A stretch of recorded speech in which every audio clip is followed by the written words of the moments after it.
Before we dive into Shedeur Sanders, let's acknowledge the obvious. Myles Garrett is playing at a level that feels almost unfair. He's on pace to blow past the single-season sack record, and the Raiders treated him like a routine matchup instead of a force of nature.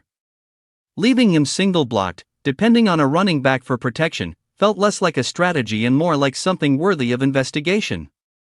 10 sacks from Cleveland's defense told the whole story. Now, back to Sanders. If the Browns' offensive approach in their win over the Raiders was meant to send any grand message about their trust in Sanders, it wasn't quite the dramatic statement some believe. But it did feel extremely cautious.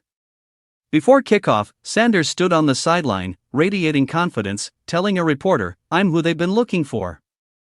You could feel he wanted to back that up, even if the play calling rarely let him spread his wings. Moments like the deep shot on 3rd and long in the fourth quarter revealed that mindset. Instead of taking the safe check down, he went hunting for a big play. It looked bold, maybe even reckless, but it also showed exactly who he believes he is.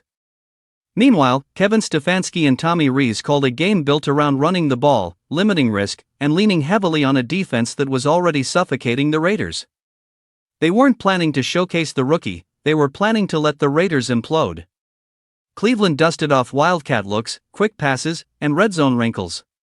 They even punted inside the Raiders' 30, a clear signal that the priority was control, not creativity. Sanders' first touchdown was really a behind-the-line toss that turned into a long score thanks to great blocking and a defense that wanted no part of the play. And why push him harder? The Raiders kept handing Cleveland short fields.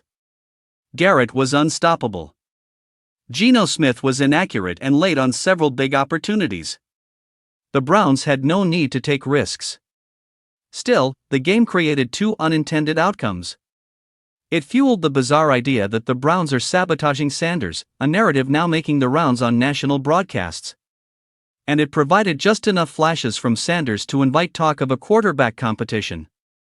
His rollout completion downfield was one of the best offensive moments the Browns have produced in ages, and even Garrett reacted to it with genuine excitement. Sanders showed both promise and inexperience. He stepped up in the pocket at times and drifted dangerously at others. He took smart throws and forced questionable ones. He threw a bad interception and nearly gave away another. But he also handled pressure better than he did a week ago, and his lone sack wasn't his fault.